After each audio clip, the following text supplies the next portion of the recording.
let's do this. Hello, Stub. Hi. Hi, everybody. Welcome to Antics Live. It's Thirsty Thursday, so that means it's time for me to get at least one more try with these reindeer antlers because it's not quite the new year yet, and I'm still feeling festive enough, as you can tell. Stub, my lovely co-host, is equally as festive. Why do you have all those empty boxes behind you, Stub? All these empty boxes are the remnants, or they're actually my 2017 Cork Envy Adult Advent Calendar. After going through all of them, I was able to move the studio around and move all the cameras so I could use this as a lovely backdrop and get one more use out of it, as you are with your antlers, before I tear this thing down this week. I know. I'm trying. I like them. I mean, I get to wear Yeah, little bows, and it makes me feel festive, and it hides part of my hair because I need to go get my hair done too. Let's I let's love it. let's be real here. And I see Chris and Donna and Jason Stub. I just saw you join Facebook. Are we good to go on Facebook, Stub? It certainly looks like that. I'm sorry, I was sharing that out to friends while you were introing there. So there No, we are. I appreciate it No because my problem. screen is totally all black, and that's why Oh, we love live. So I'm going to pull it up here. Thank you guys so much for joining us. Tonight we're going to be talking about craft beer and craft wine? mhm. Question mark. This is an interesting topic that came up for me the first time in 2017, and then a little bit more at the Bloggers Conference when I met Carol, who is the Craft Wine Association. She's here in the chat, and it's just been very interesting to see how craft beer has developed its own voice and its own following, and seeing if wine can follow suit. Agreed, and I think it has. I think in some ways, wineries were the original craft beverages, but we'll get to that discussion once we bring on our guest. How about that? Sounds good. All right. And for your viewing pleasure out there, everybody that's watching, we have Key from OBS Beers, or Open Bottle Society.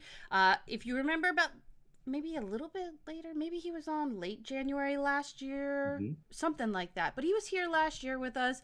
We had such a good time. He's got such a great personality. And if you've ever joined any of the after parties, you know he's tons of fun. He's quite big on Periscope. He's got a very loyal following of beer lovers, and he's doing some brewing in his own home and trying to venture out with that. So I can't wait to hear from him. Let me see who's out there. Say thank you for joining us and encourage, if you will, guys. Share this out. If you have a Oh, moment, please if you do. like the content, if you like the topic, if you want to share Key's amazing personality, because Mhm. everybody needs to see him. You're gonna fall in love. Yes, absolutely, you are. Or Stub and Key may fall in love on air. I've I fallen in don't love know. with your voice already tonight, so it's a whole thing. Either way, it's gonna be entertaining. But speak of the devil, let's take a moment now and introduce Key. Hi. Hi. I'm sorry. I just woke up. I apologize. Me and Stub were out last night and we were, over the questions you wanted me to answer tonight. And we ended up cuddling, playing Big Spoon, Little Spoon. We were drinking a lot of beer. And, I have one of the beers from last night and he's drinking the other one, but I can't really tell you where he got the bottle from. But just know that right now we're having a bottle share and having a good time. So I want to say thank you for allowing me to be here with you guys on Wine Antics live on a pre-recorded show. Yeah. Oh, well, enough about me. I'm gonna overtake this show. What do you think? What do you? I love your antlers. I love your antlers. Can I fangirl for a moment? Okay, I'm done. Okay, so, okay, I got that out of my system. So right now, I'm gonna be having a cucumber sour by 10 Barrel Brewing Company, which on the topic when we were talking about craft beer, this company kind of lost its mark after being bought out by a company Mm. that kind of shun on craft beers and microbreweries, and then these guys got picked up. But it's still a good beer. Um, so there's that. And then as far as what you were saying earlier, yeah, I'm brewing beer now. We're kind of going into the nano brewery of home brewing. So it's just one more step up then microbrewery, and then one day super popular and big. And I get to do, get to be myself and do stuff to people because it's fun. Cool. Also, I made because Cool. it's fun, share the knowledge of beer, the beer community. It's all fun. It's extremely fun. Like for instance, hey Stub, Yes. I love that your reindeers point to your nipples. Do you Yes. want to have a beer today, sir? Do I have a beer? I do have a No, beer. no. Would you like a beer, sir? Would I like a beer? Of course. Who See doesn't how want a easy beer? that is? I just sold another pint of glass of beer, and he would just stay, and then we would cuddle again. That's how it happened yesterday. So, Stop. Thank you, and I love your advent calendar in the back. Those are really big things that you opened. I like the fact that you opened those big things. Yeah, it did. And behind every door, there was a beer, wine, or spirit. Every day of Advent. It was very exciting. I like that. I like that. So let's get down to business. So, Let's do Jen, it. tell us more about why you love antlers over everything else.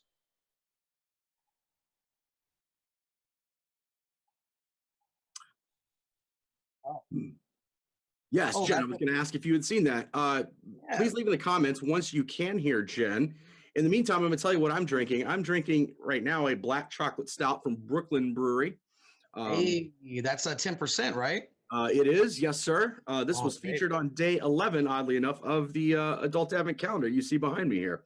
I like that. Yeah, No, that's an great beer. actual phenomenal beer. We did that review on our website, uh, and we really enjoy a lot of things that Brooklyn puts out. But I mean, a 10% chocolate stout. I mean, the notes are on point with that. They Again, really are. stellar beer, and for the price, it's worth it. So I mean, Absolutely. Yeah, and and it's it's I subtle wish chocolate though. It's not like overly done. It doesn't taste like it's artificially sweetened. right. Really nice beer, and has just enough a little bit of a hoppy bite because it's the Russian Imperial. So Absolutely. really I enjoy it. want I wanted to piggyback off of something you had said moments ago, Okay. talking about wineries were the original sort of crafty beverage leader, and that's true because when you really think about before Prohibition, it was the big, during Prohibition and before it was all the big companies, the big lagering companies like Budweiser Mhm. and those type of people, Pabst, all of them. They were just making a set style for the average hard worker. It was just a grunt worker's beer because that's who needed to drink. And Mhm. then you would go into a different spectrum with wine, and it was more of a different class of people. And okay, we need to tweak it a little bit. Let's put a little flair to it. Let's put some personality to just a few different varieties of wine. And so you're right. At that point, it was the leader of craft. And then after a while, it kind of got big upon itself. And then after Prohibition, then all these small moms and pops breweries started popping up, and then people fell in love with them.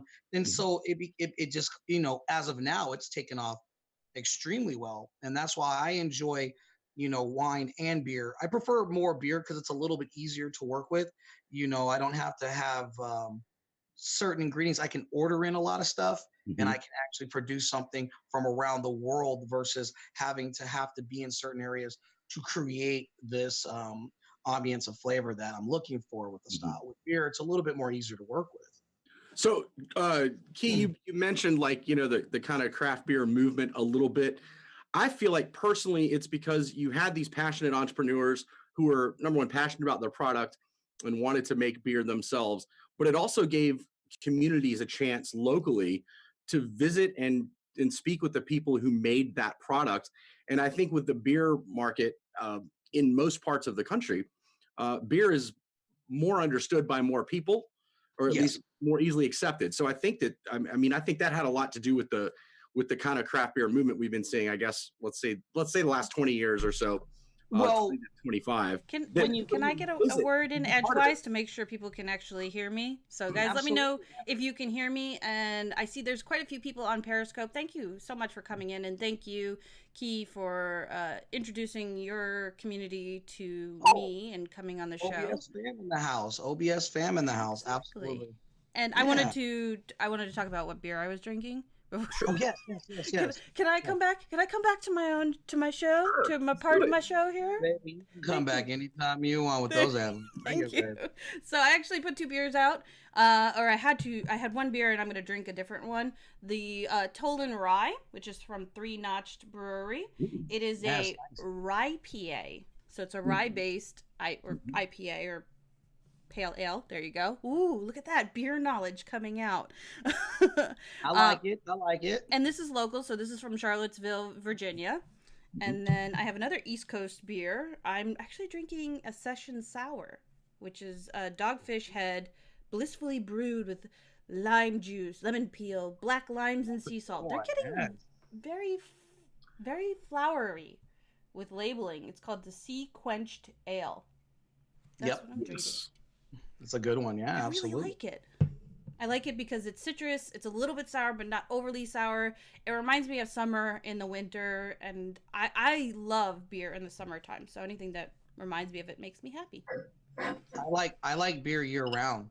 I like it with friends and family, and I like it with my puppy, and I also like it when I cuddle with Stubbs. It's a good thing. And because all this cuddling has me needing even more Jesus. So I've now opened another beer. That would be Evil Twin Brewery, correct? That would be, yes, sir. Tell us about Evil Twin, Key. In the craft arena, they're pretty unique, right? Well, actually, yeah. So the story goes with these guys, without looking up any research and just within talk with Evil Twin Brewery. The word that the story I was told was that he had a brother who was in the industry. Then he was like, well, I want to do it too, but I want to do it my way. And what he did was he would rent or collaborate with other breweries and use their equipment. And then that's how he funded himself to get where he's at. So a lot of the beers at the beginning were collabos. And, when we were talking about what I wanted to, that's pretty good what we're talking about right now, because it goes into that thing that you're saying, this craft beer community on a rise. Mm-hmm.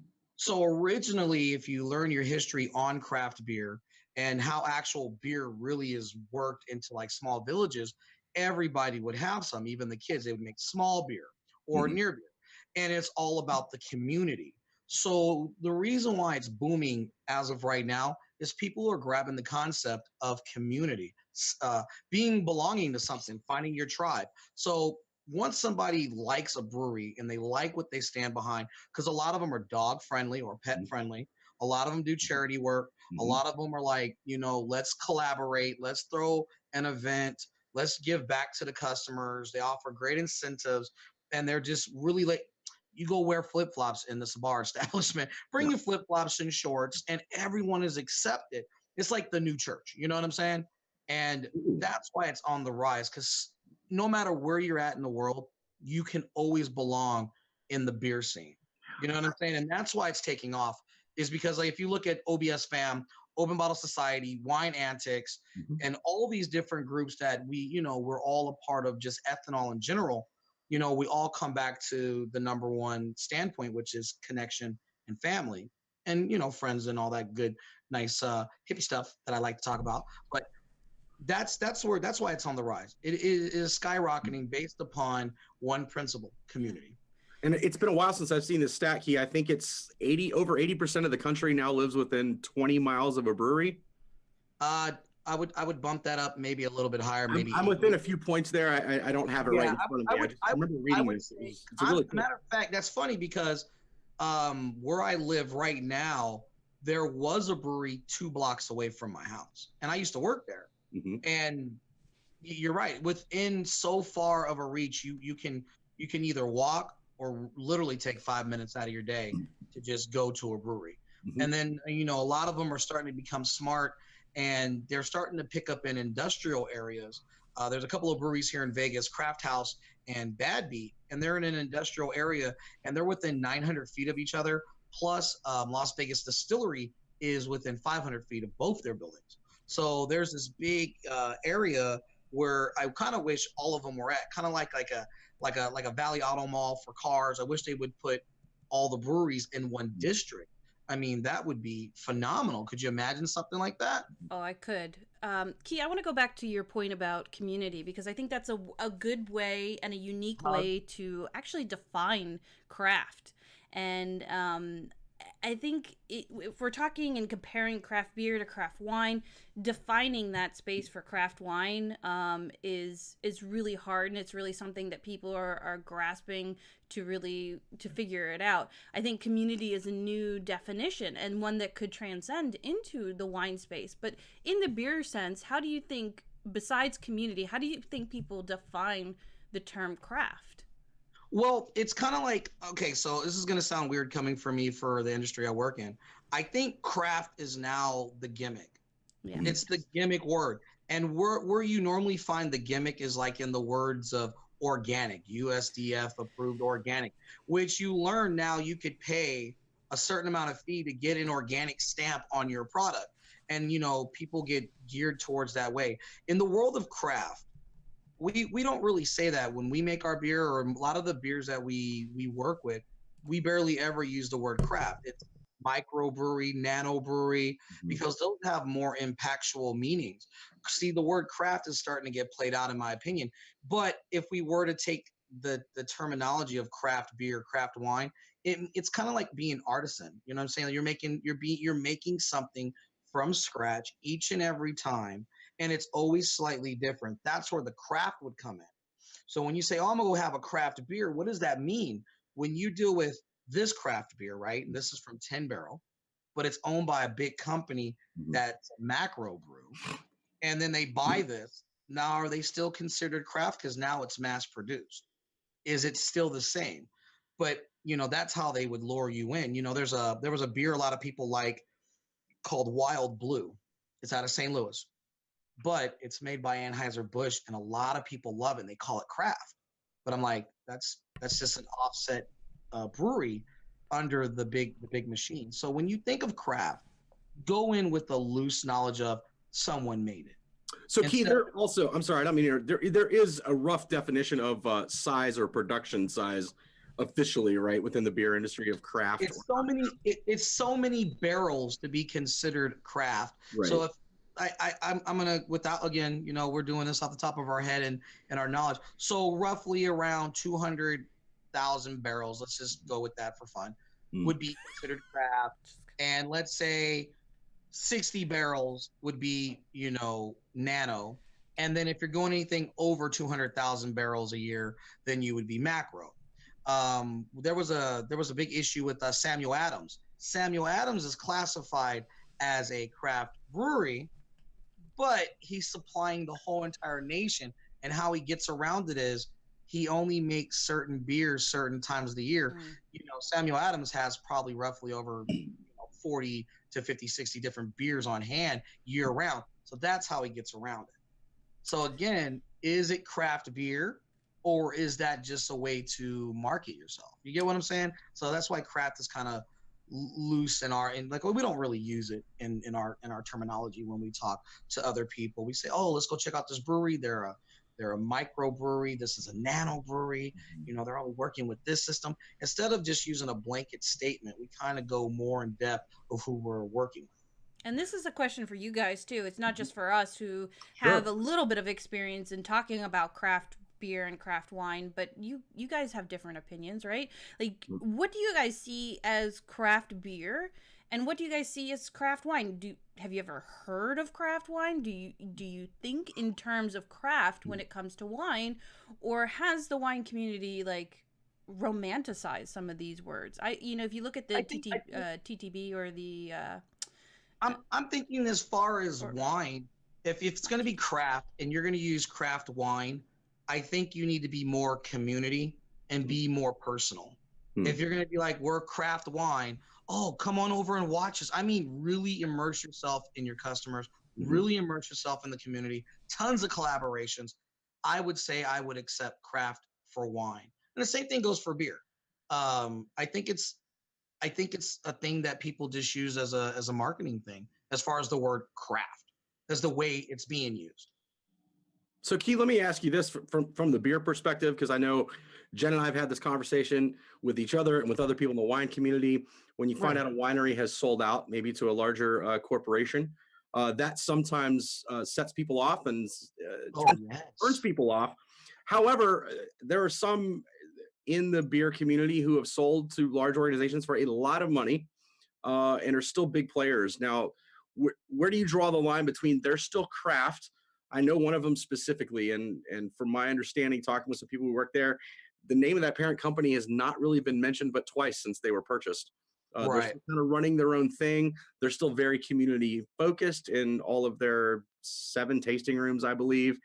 They're focused on the community. They're focused on the environment. They still do all of these nice things. They were just maybe able to, and they already had plans to, from what I understand, scale up and expand. Where's the difference there for those of us who love these beverages and love them because of that quaintness, but then maybe a large company buys them? Should we be, for lack of a better term, pissed off at them and stop Well, stop drinking those beers for well, it that depends reason? on who the buyer is. It depends on the players and the buyer, right? So I'll give you 2 scenarios, okay? So Constellation, which owns like Modelo, Corona, and all these guys, right? They recently purchased a couple years back Ballast Point Mhm, for a very beautiful amount of money, mhm, large amount of money. mhm, But they're just given the money. The Constellation's the market share, and they're going to get a piece of the pie and mhm, help these guys blow out. But nothing's changed. They never changed their label, how they do their process, because they fell in love in how they do what they do. They mhm, just wanted to back it up and get a piece of the pie. mhm, They're still craft in my eyes because nothing's changed. Constellation is now dogging this sort of company. Another good company is Sapporo, mhm, or Sapporo in Japan. They mhm, bought out a company in Quebec, Canada, Unibrew, mhm, and they gave them a lot of money. Don't change who you are. Keep going. Still craft. Anheuser-Busch and AB InBev want to make commercials and talk about how stupid it is for us to smell and taste, and the craft world is stupid and neener. But you're buying up these big players, and it's kind of condescending and being a hypocrite. Like that's at that point, that's why people were up in arms. Like when Wicked Weeds got bought out by AB InBev and Carbach, people were like, screw you, we're done, because you sold out to an evil monster. Because you want to get picked up. It's a dream of any brewer to get me all over the world. I want people to taste my stuff. mhm, Great. But over in Africa, there's a new strain of hops, and AB InBev bought the whole everything, and they're only giving this unique strain of hops to all their craft breweries that they purchased, mhm. a part of their craft team. And I think that's a dirty tactic. So if you are bought out by someone who's already shitting on the community, I expect people not to support you, because at that point you're going against everything you stand for. In the wine And industry, similar things happen. These big chains buy up blocks or vintages, and they hold it under a separate label that they own and control and can profit off of. So right, it's very similar in the wine industry, and it's even harder because you put out a valid point. If you have a great product and that product is your baby, no matter if it's beer or wine or even spirits, you want it to get out as far as it can go. And there are yes, limitations with the different laws within each state and how to ship laws or ship beverages across states. So you right. need the big boys with the purchasing power and the distribution power to get your baby out to the world. Absolutely. And the problem with it is it's okay to be bought out. It's okay. It shows that whatever you're doing, somebody wants in, and that's great. But don't come in and change why you want me. Don't change how I look. Don't change how I behave. This is what attracted you. This is going to attract more people. Goose Island got bought out Yeah, recently, a Chris few Kern back. mentioned that as well. Yeah, they got bought out, and then all of a sudden, one of their biggest sellers is the Bourbon County. I Mhm, was a huge fan of Bourbon County. I would go to the ends of the earth to buy a $50 bottle of beer, mhm, and I would do that. I'd wait in line. I'd have to call in favors to get it for personal use. But then they changed their look, and then all of a sudden, when they finally got, everything was transferred over under the new regime, recalls. How do you take a product with a recall that was phenomenal? You shouldn't have changed anything, and that's the problem. Is that's I think at the end of the day, I think that's the biggest problem for anybody who's dealing with these buyouts. Are you going to change why I love the product? Hence why, I really, really like this beer, but the company got bought out by AB InBev. Now I've never had it before the buyout, mhm, or maybe never existed before the buyout. But if I had this back then, and then they bought out and they were trying to change it more cucumbery or whatever, Mhm. then I'd be a little upset, if that makes sense. So let me spin this a little bit. So this cup that I'm using is from Adventure Brewing, and that's what we had talked about, like 10 miles within my house. And I went over there for St. Patrick's Day and got this great glass. They bought a second location. Now, they're with that second location means that they get a second production facility. They now have 2 tasting rooms. How does scaling affect the craft? It doesn't. Like- If the brewmaster, But then we're moving outside of the numbers. That could bump Well, them up a class. And that, by even if we don't like it, that's how, like I was mentioning, the TTB starts to categorize whether you're an artisan or a boutique or a small Right. or a large winery. for now example. if they're smart, there's several ways they could probably spin it, or they're growing to become a macro, and you got to have growth.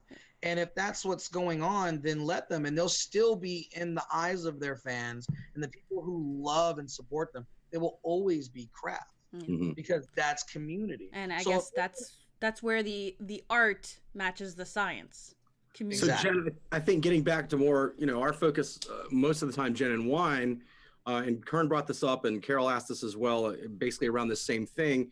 When a large company buys a smaller brand and then starts making wine in bulk, that winery didn't automatically, triple the vineyard right next to the vineyard they had No. and keep making the same wine. They're just making more wine under that label. Mhm. And what I found, at least personally in my experiences, once those things happened, a lot of these wineries are making wines that are maybe have a more general population appeal than they used to.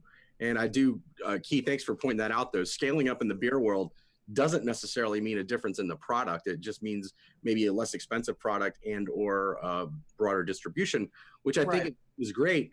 And then we can also talk about the spirits world a little bit in that regard as well. It's the same thing. Right. It's all the same. So instead of categorizing spirits, wine, and beer, we all do the same practicing, right? We all make it from scratch. We distill or ferment, and then we package and then out to the consumer. I think what we need to say is it craft ethanol or is it conglomerate ethanol?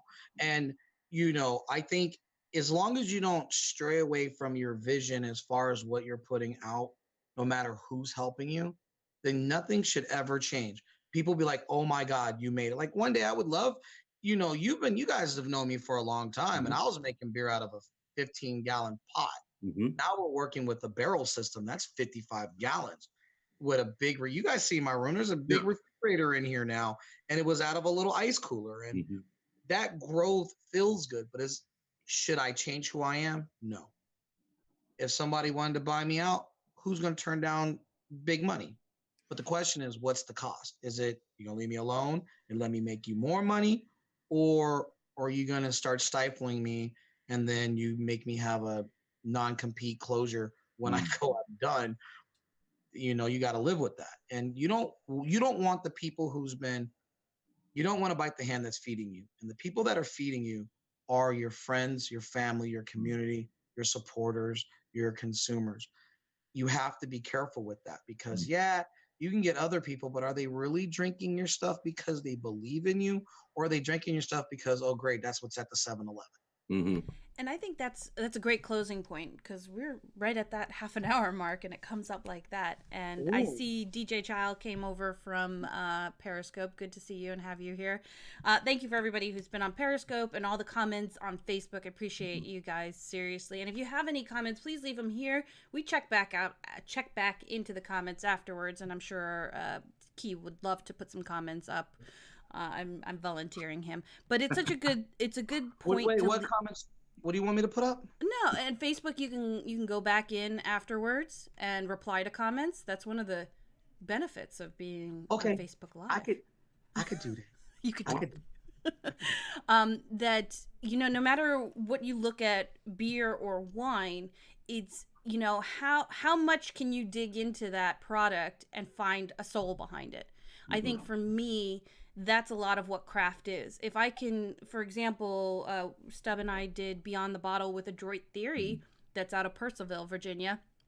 And great beers, absolutely great beers. They keep everything small batch. They keep it cycling really quickly, but you know, as much as they're broadening their distribution, we still know who they are. We still, the guys are really down to earth, and we can feel the soul of that place. And you can do the same thing in the wine space. So I think that builds into community, and that transcends past numbers and distribution. Of course, of course. So Key, do you have any final thoughts for tonight? Yeah, I do. I think the world of craft beer and craft wine, we'll just go with it. In the world of beer and wine, they're starting to collaborate. So you'll notice a lot of breweries are using wine barrels. And we've had a pleasure to work with a nice brewery / winery in California. Those guys are wonderful. And it's really cool to see how the usage of barrels that were wine play into beer. So I think that's really great. No, I think that's it. I just wanted to say I had a great time. That was the fastest final thought ever. Wait, what else am I supposed to say? I don't want to shameless plug me yet. I don't want to do. I mean, I wanted to seem intelligent. You know, these glasses aren't real. These aren't real. It doesn't look like I'm smart. I'm just saying it's a deterrent. Well, I will shamelessly plug you. You are all over the social medias. From Facebook to Periscope. Stubbs plugs me. Stub plugs you? Oh, I'm sorry. Stub, you're supposed to... Never mind. Go ahead, girl. I walked right into that one. Thanks. Backwards. That's it. I'm done. I'm done talking about it. Key was a great guy, and I'm taking him off the air now. Bye. Talk to you later. Bye. Girl, if you don't plug me, girl. So, thank you so much, Key, for being here. Thank you for everybody on Periscope and on Facebook. I appreciate you guys. This was a little bit off theme, off genre for us, but it's so, I mean, it's so fun to talk to somebody we know in the live streaming space, somebody that is very knowledgeable about beer and very passionate about it, and then connect it to what we see is kind of becoming a thing in the wine space. Oh yes. Oh yeah. Key, we can still hear you. You know that, right? I like it. Key is that sultry voice in the background. Like that voice telling me what to think from above. I love it. I'm just waiting for you to shameless plug me so I can go away. No, you can't go away because there's an after party. That's true. And I've got a link for it. So, wait, are you gonna tell them where to find me? Tell them where to find me. Key, why don't you go ahead and tell them where to find you? obsbeers.com. Everything on social media is on the homepage. Check us out on our podcast, Open Bottle Talk. I love you guys, and thank you. obsbeers.com. All right, that's all the shameless plug you get for the night now. So I will post the link for the after party link. Stub, do you have any final thoughts? I do have final thoughts. I'm a little sad. I'm a little sad that we didn't get to my favorite thing. I wanted to talk about craft dinner. We didn't do that. Did you like that comment? And maybe we can have Key on later and talk about craft dinner at some point. Craft mac and cheese. Some of our friends north of the border, we can talk about craft dinner. I do want to thank Key for joining. He's been a great friend and supporter since we met him. And like I said, I think it was January or February that he was on earlier this year. Great time, but great beer knowledge. Definitely visit his website and all of his social medias and check out all of his what seemed like shenanigans, but behind those, a lot of great beer knowledge there, but also a lot of fun. That's really all I have for tonight. Thanks everybody for joining us, and yeah, can't wait to chat in the after party. And everyone have a happy New Year. Yeah, absolutely. Happy New Year's, guys. Thanks for being with us. I want to play one more time the 2016 holiday videos that were lovingly created by our viewers and edited by Stub. So here's one more round of our holiday videos from 2016.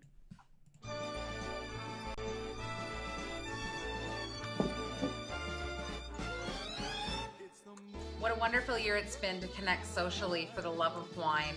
Thank you for creating this live digital fun space for wine. Wishing you all a Merry Christmas and a Happy New Year from the Texas Hill Country Wine Country. My big thank you for all your love and support and encouragement for all of us in the wine business getting into this live stream day.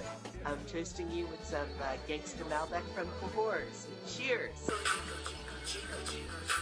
Bravo to you, Wine Antics. It was so great working with you guys this year. Looking forward to 2017. Oh, I broke a string! I broke a string! My year wouldn't have been the same without your hilarity. Cheers. Petit Verdot Noel. I just want to wish you a Merry Christmas, a Happy New Year, and much wine travel in 2017. Step out and make the journey wonderful. Happy New Year's, everyone.